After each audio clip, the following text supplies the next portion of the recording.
প্রিয় দর্শক, আসসালামু আলাইকুম। স্বাগত জানাচ্ছি এইমাত্র পাওয়া আপডেট বাংলা সংবাদে। শুরুতে জানিয়ে দেব সংবাদ শিরোনাম, পরে বিস্তারিত। প্রথমে জানিয়ে দেব, ক্ষমতায় গেলে এককভাবে সরকার গঠন করবে বিএনপি, ডয়চে ভেলকে তারেক রহমান।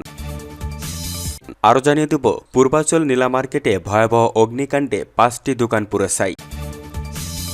এদিকে ভোট চুরি হতে পারে, ফলাফল না নিয়ে ফিরবেন না, মন্তব্য করেছে জামাত আমির।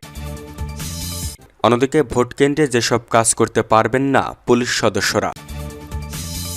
সর্বশেষ জানিয়ে দেব, ভোট উৎসবে সামিল হতে বাড়ি ফিরছেন ভোটাররা। এতক্ষণ শুনছিলেন সংবাদ শিরোনাম, এবার বিস্তারিত। তবে তার আগে আমাদের চ্যানেলটি সাবস্ক্রাইব করুন এবং লাইক, কমেন্ট, শেয়ার করে পরবর্তী আপডেট পেতে আমাদের সাথে থাকুন। ডয়চে ভেলকে তারেক রহমান, ক্ষমতায় গেলে এককভাবে সরকার গঠন করবে বিএনপি। নির্বাচন ও নির্বাচন পরবর্তী সময়ে নিজেদের অবস্থান, নারীর ক্ষমতায়ন, প্রতিবেশী দেশগুলোর সঙ্গে সম্পর্ক এবং গুম-খুনের বিচারসহ বিভিন্ন বিষয়ে ডয়চে ভেলকে দেওয়া একান্ত সাক্ষাৎকারে কথা বলেছেন বিএনপির চেয়ারম্যান তারেক রহমান। সাক্ষাৎকারে তিনি বলেছেন, বৃহস্পতিবার 12 ফেব্রুয়ারি অনুষ্ঠিত হতে যাওয়া নির্বাচনের পর তারা এককভাবে সরকার গঠনে সক্ষম হবেন বলে আশাবাদী তিনি। এছাড়া 17 বছরের নির্বাচন শেষে দেশে ফিরে মায়ের মৃত্যু এবং নির্বাচনী প্রস্তুতি, এই দুয়ের মধ্যে সামঞ্জস্য রাখাই তার জন্য সবচেয়ে বড় চ্যালেঞ্জ ছিল বলেও জানান তারেক রহমান। এই নির্বাচন কতটা সুষ্ঠু হবে এমন প্রশ্নে তিনি বলেন, আমরা আশা করছি নির্বাচনটা সুষ্ঠু হবে, মানুষেরও তাই প্রত্যাশা, আমরা আশাবাদী। এছাড়া 17 বছর পর দেশে ফিরে কেমন চ্যালেঞ্জ ফেস করছেন এমন প্রশ্নের উত্তরে তিনি বলেন, এত বছর পর এসেছি, আসার পর মানুষের চোখে মুখে একটা প্রত্যাশা দেখেছি। অন্যদিকে আসার 5 দিন পরেই আম্মা মারা গেলেন,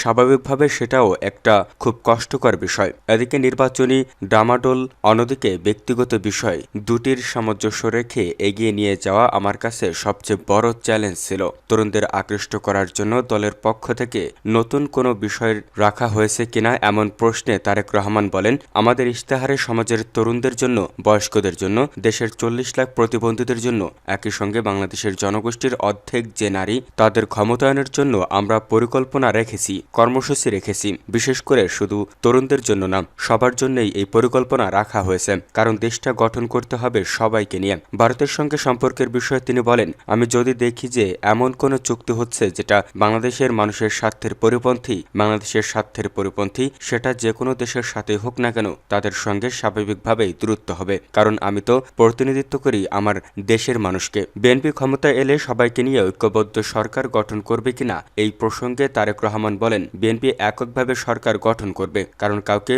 অপোজিশনে থাকতে হবে। একটা ব্যালেন্সড রাষ্ট্র যদি হতে হয়, ব্যালেন্সড সরকার যদি হতে হয়, অপোজিশনে থাকতে হবে কাউকে। সবাই সরকারে চলে এলে কেমন করে দেশ চলবে? দেশের মোট ভোটারের অর্ধেকই নারী। জুলাই গণঅভ্যুত্থানেও নারীদের অবদান রয়েছে, সেক্ষেত্রে নারীদের নিয়ে বিএনপির ভাবনা কি, এ বিষয়ে তারেক রহমান বলেন, বেগম খালেদা জিয়া যখন এর আগে দেশ পরিচালনার দায়িত্বে ছিলেন, তখন তিনি একটি পরিকল্পনা বাস্তবায়ন করেছিলেন এবং সেটা হচ্ছে মেয়েদের শিক্ষা ব্যবস্থা। ক্লাস 1 থেকে 12 পর্যন্ত উনি ফ্রি করে দিয়েছিলেন। এটি হচ্ছে নারী সমাজকে এম্পাওয়ার করার প্রথম একটি পদক্ষেপ। অর্থাৎ আপনি একজনের শিক্ষার সুযোগ তৈরি করলেন না, আমরা সরকার গঠন করতে সক্ষম হলে নারীদের এই শিক্ষার সুযোগটা আরো হায়ার ক্লাস পর্যন্ত আমরা নিয়ে যাব। এছাড়া দেশের প্রত্যেক হাউস ওয়াইফের জন্য, বিশেষ করে প্রথমে প্রান্তিক জনগোষ্ঠীকে ফ্যামিলি কার্ড দিয়ে রাষ্ট্রীয়ভাবে সহযোগিতা ও স্বাবলম্বী করার কথাও বলেন তিনি। পাশাপাশি নারীদের জন্য বিভিন্ন প্রকল্প গ্রহণের বিস্তারিত বর্ণনা দেন তারেক রহমান।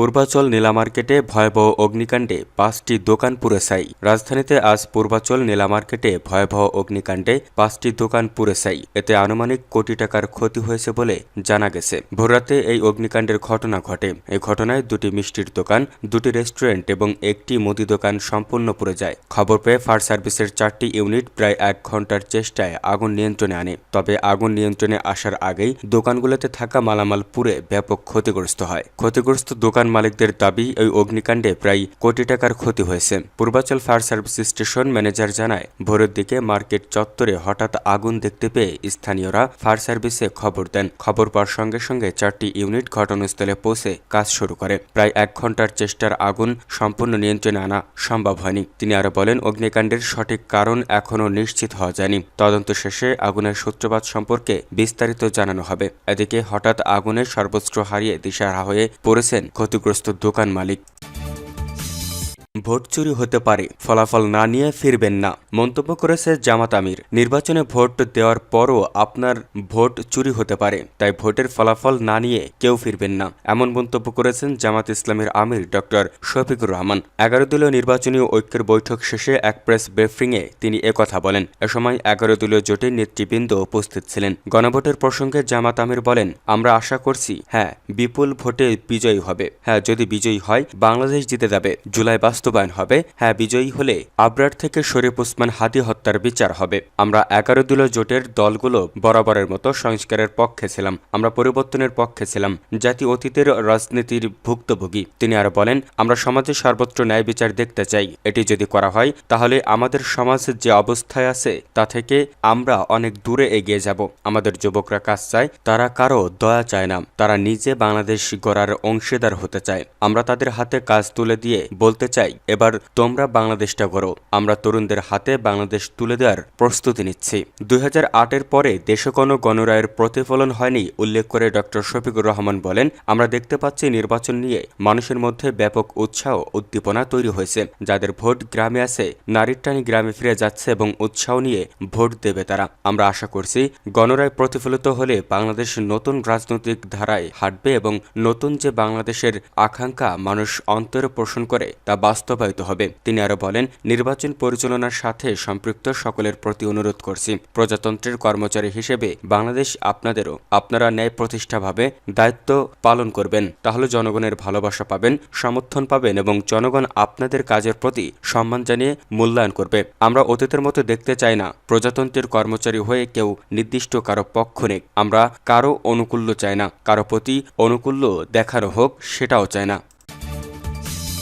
ভোটকেন্দ্রে যেসব কাজ করতে পারবেন না পুলিশ সদস্যরা। ত্রয়োদশ জাতীয় সংসদ নির্বাচন ও গণভোট অনুষ্ঠিত হবে আগামীকাল বৃহস্পতিবার 12 ফেব্রুয়ারি। কেন্দ্র করে আইনশৃঙ্খলা রক্ষাকারী বাহিনীর সদস্যদের জন্য কঠোর আচরণবিধি জারি করেছে পুলিশ সদর দপ্তর। নির্বাচনে দায়িত্ব পালনকালে পুলিশ সদস্যদের 22 ধরনের কাজ থেকে বিরত থাকার নির্দেশ দেওয়া হয়েছে। পুলিশ সদর দপ্তর সূত্র নিশ্চিত করেছে, এসব নির্দেশনা অমান্য করলে সংশ্লিষ্ট সদস্যদের বিরুদ্ধে কঠোর বিভাগীয় ও শাস্তিমূলক ব্যবস্থা নেওয়া হবে। নির্দেশনায় বলা হয়েছে, কোনো পুলিশ সদস্য কোনো রাজনৈতিক দল, প্রার্থী বা সমর্থকের প্রতি পক্ষপাতমূলক আচরণ করতে পারবেন না। ব্যক্তিগত পছন্দ বা রাজনৈতিক মতাদর্শ প্রকাশ করা এবং সামাজিক যোগাযোগ মাধ্যমে কোনো রাজনৈতিক পোস্ট বা মন্তব্য করা থেকে কঠোরভাবে বিরত থাকতে হবে। এছাড়া পরিস্থিতি নিয়ন্ত্রণের বাইরে না গেলে কোনোভাবেই বল প্রয়োগ বা লাঠিচার্জ করা যাবে না। নির্বাচনী দায়িত্ব পালনকালে কোনো প্রার্থী, এজেন্ট বা সমর্থকের কাছ থেকে খাবার, উপটোকন বা অন্য কোনো সুবিধা নেওয়া সম্পূর্ণ নিষিদ্ধ।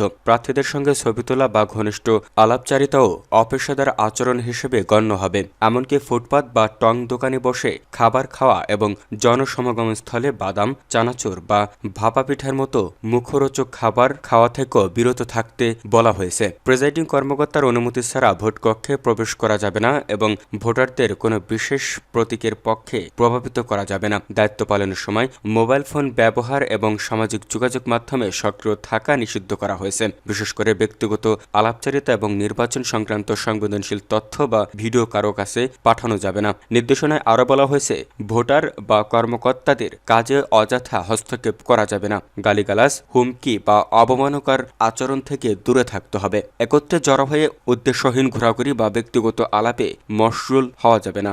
ভোটের ফলাফল বা সম্ভাব্য বিজয় সম্পর্কে কোনো পূর্বানুমান করা থেকে বিরত থাকতে নির্দেশ দেওয়া হয়েছে। ভোট উৎসবে সামিল হতে বাড়ি ফিরছেন ভোটাররা। মোড়ে স্টেশনে স্টেশনে দাঁড়িয়ে আছেন মানুষ। কোনো গাড়ি আসলে হুমড়ি খেয়ে পড়ছেন সবাই। কোনো মতে ঝুলে রওনা দিচ্ছে গন্তব্যের দিকে। মঙ্গলবার 10 ফেব্রুয়ারি বিকাল থেকে কর্ণফুলী ব্রিজের উভয় প্রান্ত মৈজারটেক, চাতুরী, চৌমুহনী এলাকায় এই চিত্র দেখা যায় গাড়ি না পেয়ে কর্ণফুলীর শাহ আমানত ব্রিজ হেঁটেই পার হচ্ছেন অনেকেই। কারো হাতে, কারো কাঁধে রয়েছে ব্যাগ। অতিরিক্ত যাত্রীর সুযোগে কয়েক গুণ ভাড়া বাড়িয়ে নিচ্ছে বলে অভিযোগ করেছেন যাত্রীরা। রেহানা আক্তার নামের এক যাত্রী জানান, ব্রিজ থেকে বাঁশখালী গুনাগুড়ি সিএনজি ভাড়া স্বাভাবিকভাবে 80 থেকে 100 টাকা হলেও এখন 200 থেকে 300 টাকা দাবি করেছেন সিএনজি চালকেরা। এদিকে অতিরিক্ত যানজট এবং গাড়ি স্বল্পতার কথা জানিয়েছেন চালকেরা। অপরদিকে বাড়ি ফিরতে শত কষ্ট এবং ভোগান্তি পোহাতে হলেও যাত্রীদের মুখে এক অন্যরকম হাসি। রাফসান নামের এক কলেজ ছাত্র জানান, আমরা নতুন ভোটার, এবারের মতো ভোটের আমেজ আর কখনো দেখা যায়নি। এবার তরুণ যুবকদের আমাদের ভোটের মাধ্যমে জনগণের সরকার নির্ধারিত করব। আব্দুল কাদের নামের এক ব্যক্তি বলেন, নবম সংসদ নির্বাচনের পর এই নির্বাচনেই মানুষের আগ্রহ দেখা যাচ্ছে। এরপর থেকে কোনো নির্বাচনে বাড়ি যায়নি। এবার বিভিন্ন প্রার্থীর লোকও যোগাযোগ করেছেন ভোটের বিষয়ে, তাই ভোট দিতে বাড়ি যাচ্ছি।